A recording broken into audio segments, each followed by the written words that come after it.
friends, and well-wishers. Let me start by thanking Almighty God for giving each of us, the strength and fortitude to soldier on in the midst of the tragedy wrought upon our island from the passage of Tropical Storm Erica. Just over a week ago, when I addressed you officially, the circumstance was solemn and somber. The task ahead was daunting for many. But with our renowned resilience and our faith in Almighty God, we are fighting and we will bounce back.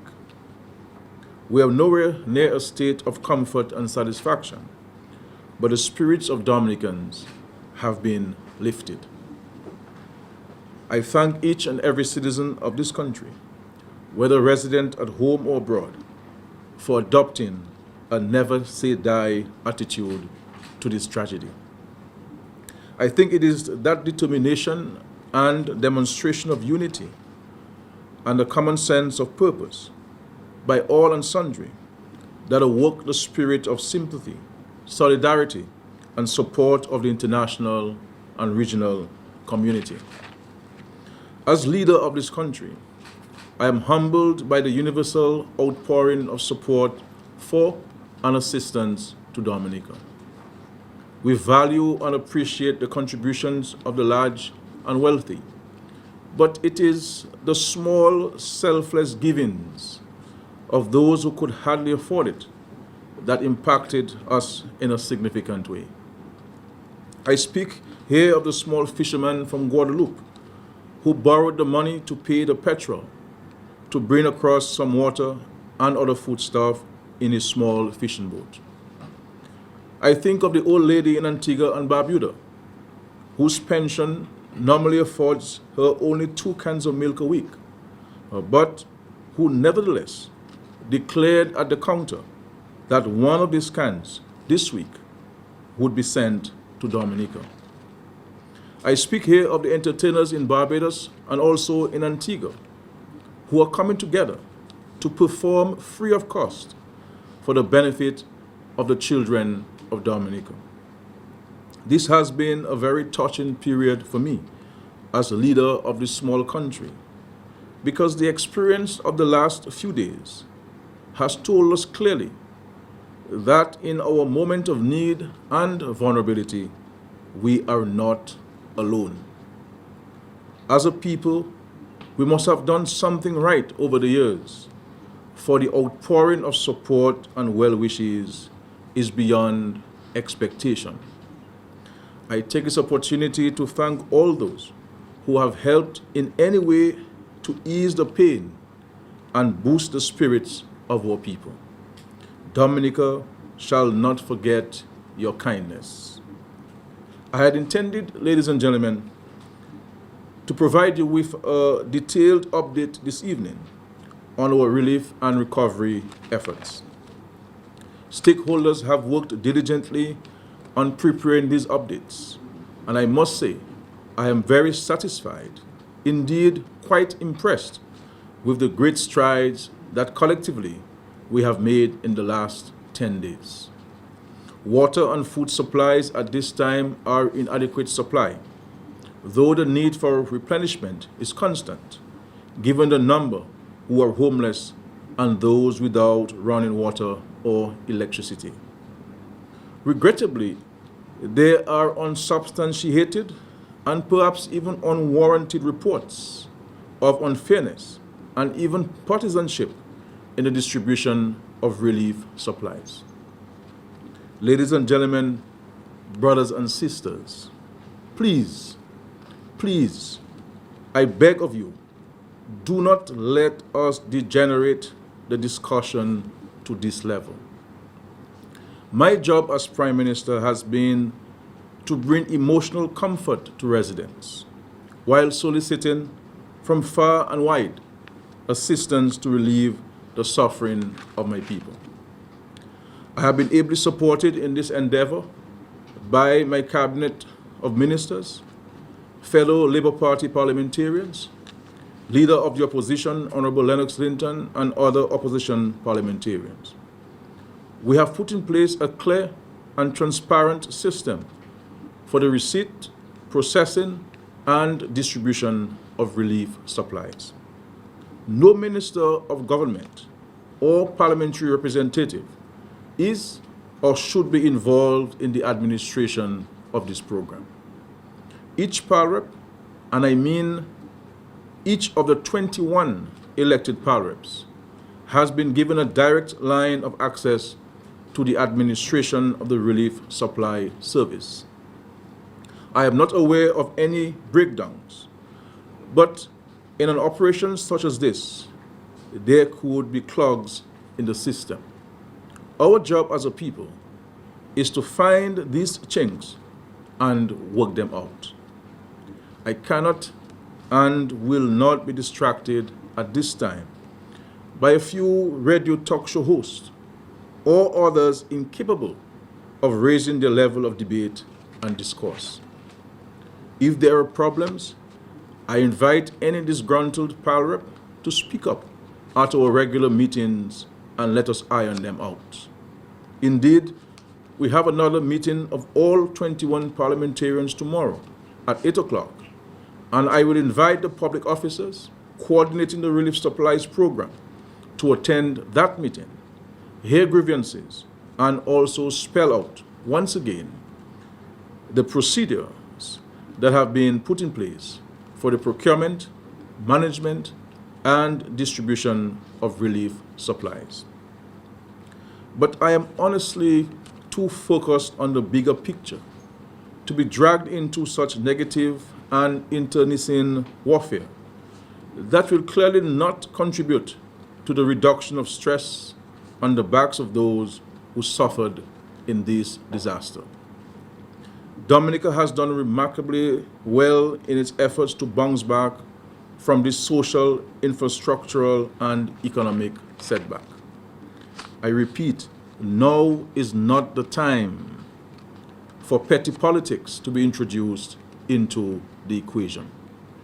As I said earlier, several reports on the impact of the storm and recovery efforts to date have been submitted.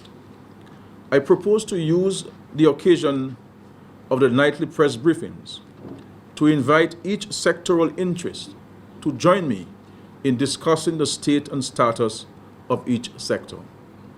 So in the coming days, you will be updated on housing, tourism, agriculture, air and seaports operations, roads and bridges, public buildings, health services, and the list goes on. What I will tell you now, nonetheless, is that I am very satisfied with the response of many foreign governments, multinational and multilateral agencies to our appeal for direct monetary assistance and budget support. The relevant officials will provide detailed updates in a day or two. But I can say to you, for example, that only today, Monday, 7th September 2015, a team from the Caribbean Development Bank arrived to assess the 2 projects currently funded by the CDB. The team will seek to expedite the projects already approved and to include the new works required. The mission will undertake site visits and provide a report on Thursday, 10th September 2015.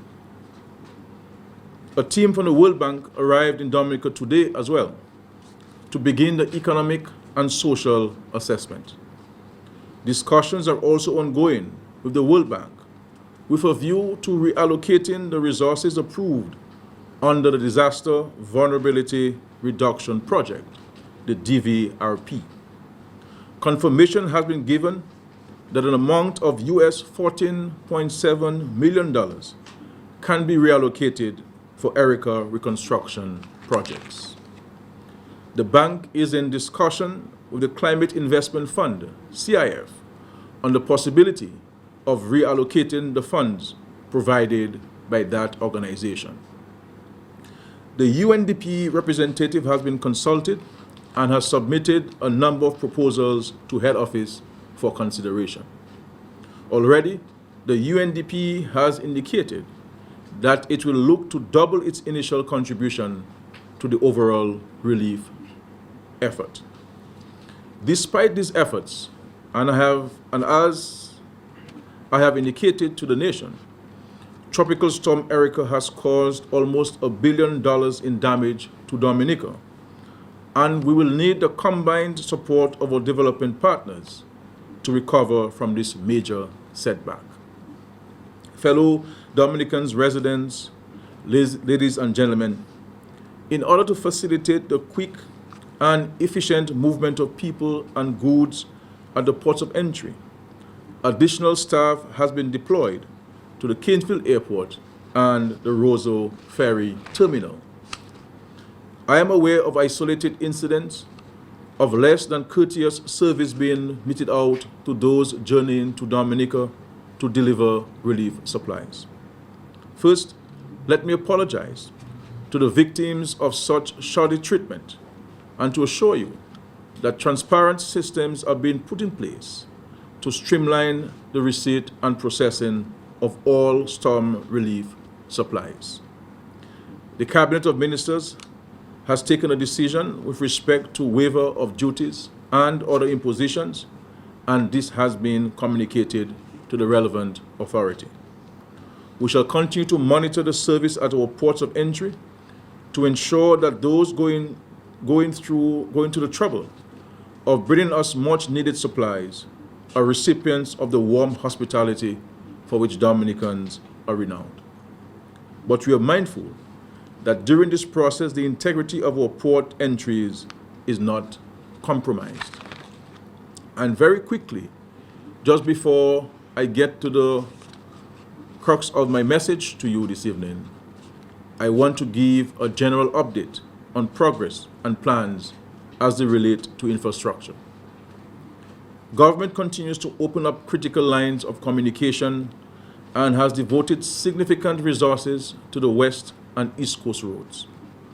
In support of these efforts, we shall take delivery of some emergency bridges this week and immediately start to install these along the West Coast at Point Round, Battley River, and Makushri River. These bridges shall ensure that the present detours are more substantial and will provide safe crossing in the event those river levels rise. Concurrently, bridging equipment will be deployed to the gorge at Boutica to allow us to open up the road to reach the community of Dailies. Thereafter, we shall provide a safe crossing at the White River, then open road access to Petit Savan. Opening of road access to the southeast is critical to those stranded communities, and this objective is a top priority of government. Work on temporary bridges shall commence tomorrow, and we shall work extended hours until all these structures are in place. While developing these temporary bridges solutions, we are also making advances in developing permanent replacement bridges for those affected structures. These new bridges shall be designed to ensure they do not cause pinch points for river flows or are susceptible to repeat events. Government, with the support of its development partners, intends to move very quickly on the permanent rebuilding of the roads and bridges on the east and west coast, and will take decisive action in the short term to make sure that work commences as soon as possible and on an accelerated basis. Such reconstruction efforts shall also address obvious vulnerabilities on the main highways and eliminate potential fatal flows. Elsewhere, we intend to install bridges in the Roseau Valley, on the Trafalgar Falls to Wharton Waven Connector Road, and in Emsor. We have also embarked on the design of critical river training operations to clean river channels and, where possible, prevent breaches to riverbanks. This work will include completing the Roseau River walls to the west of the Link Bridge. This week, we shall be acquiring materials such as guardrail barriers and gabion baskets, allowing us to start protecting and stabilizing roads impacted by slides. During this rebuilding, we continue to appeal to the residents of Dominica to be patient during this trying time. We wish to assure you that we are aware of the terrible impact this storm has had on entire communities and individuals. Indeed, so catastrophic has this experience been, with its resultant implications for future development, that I have empaneled a National Reconstruction Task Force to assist and advise on mapping a path forward for the social and economic forward movement of Dominica. This group shall bring together tried, tested, and proven Dominicans who have the skills, vision, and experience to advise the government on the way forward. It is my pleasure to report to you that they have all readily agreed to serve and are about to get down to the task assigned. This group of eminent Dominicans shall be led by former President, His Excellency Edward Williams, Colin Bully, former Director of OECS EDU, retired Cabinet Secretary and Attorney at Law, Julian Johnson, Alec Lazar, former Financial Secretary, former Government Minister and businessman Ivo Nassif, prominent businessman Gary Ed, Attorney at Law, Senior Counsel Alec Lawrence, Gregory Shillingford, former CEO of West Indies Cricket Board and agronomist, consultant and economist Dr. Valda Henry, chartered engineer and businessman Anthony Burnett Biscom, Ambassador Edward Lambert, with banker Mary Therese Johnson serving as secretary of the group. We are indeed honored to have such an illustrious group willing to give of their time and talent, and we look forward to recommendations emanating from the deliberations and consultations. But ladies and gentlemen, what I really want to talk to you about this evening will impact and determine how fast, realistically, we can and will proceed towards full recovery. It is the unfolding hurricane season and disturbing forecast of more bad weather on the horizon. I have been in constant communication with officials of the Meteorological Office here in Dominica, and I want to pause a moment to express my total confidence in the work and judgment of our local meteorologists. I speak with them, and like you, I consult other weather services and channels around the world.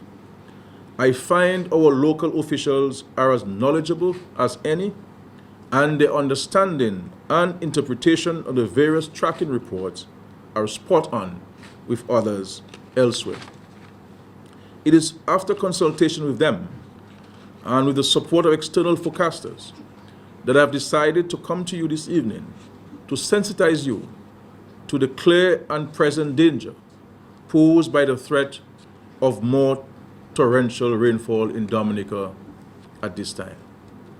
Many of you are monitoring the progress or lack thereof of Tropical Storm Grace, which formed south of the Cape Verde Islands on Saturday, August 5th.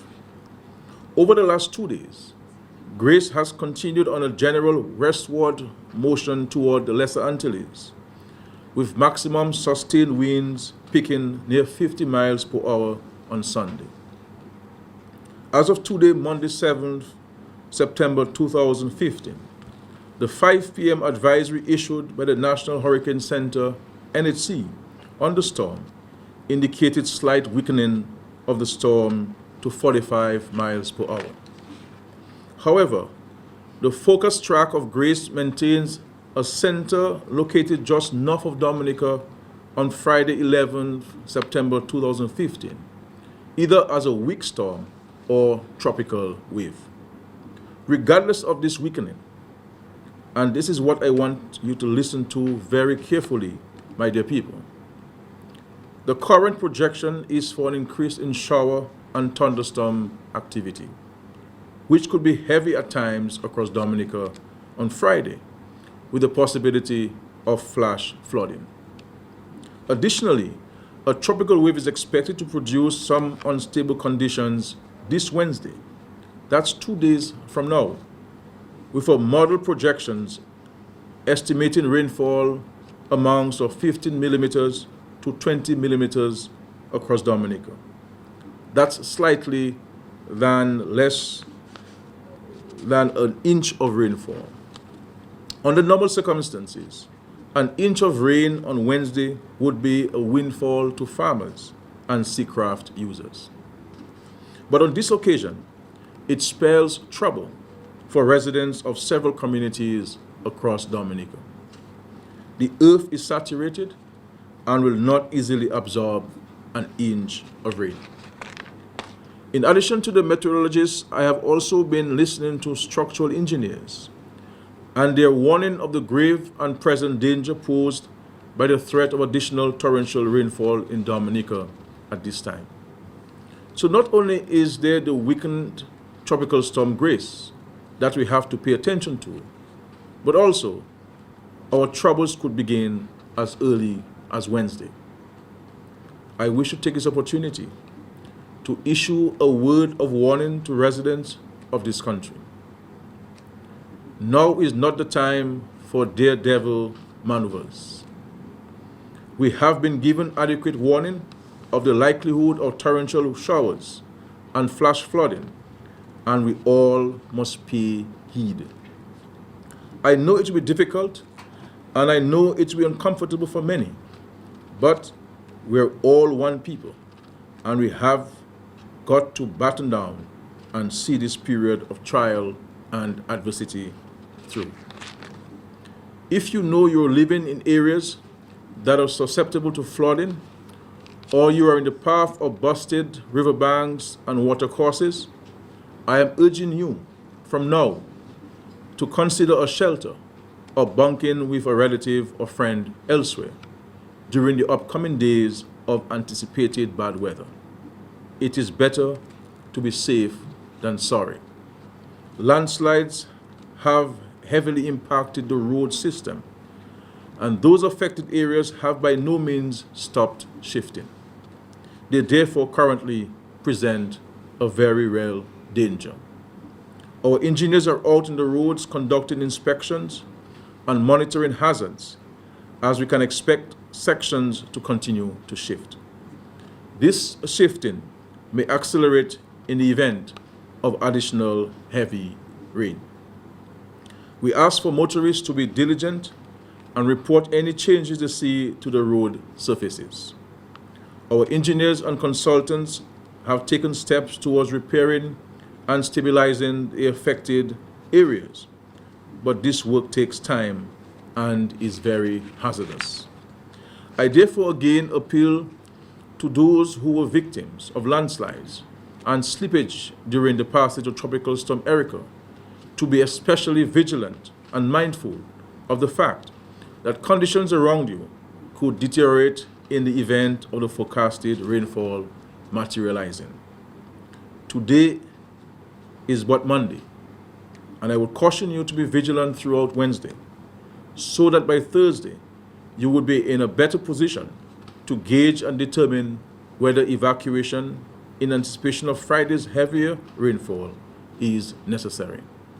I have summoned another meeting of all parliamentarians for 8 o'clock tomorrow morning.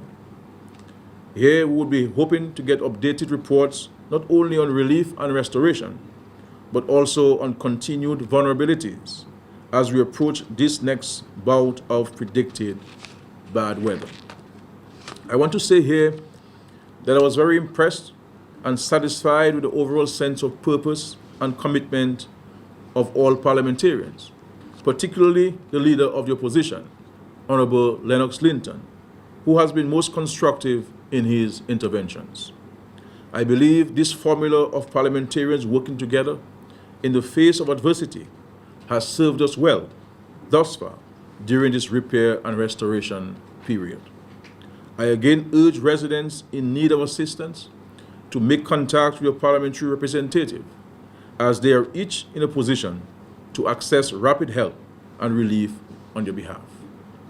Fellow Dominicans, residents, and friends, I am confident that Dominica shall overcome those periods of adversity.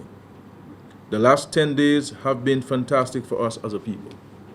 We have bounced back and we are in recovery and rebuilding mode.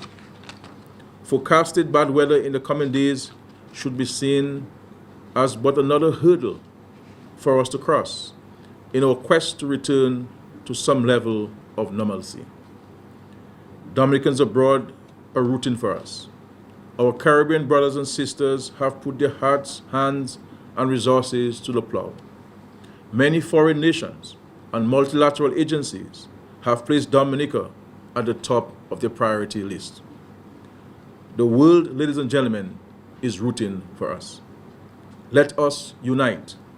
Let us continue to work together to rebuild this beautiful country of ours. May God continue to bless and guide you. Let's all pray for a shift in the trajectory of these additional weather systems.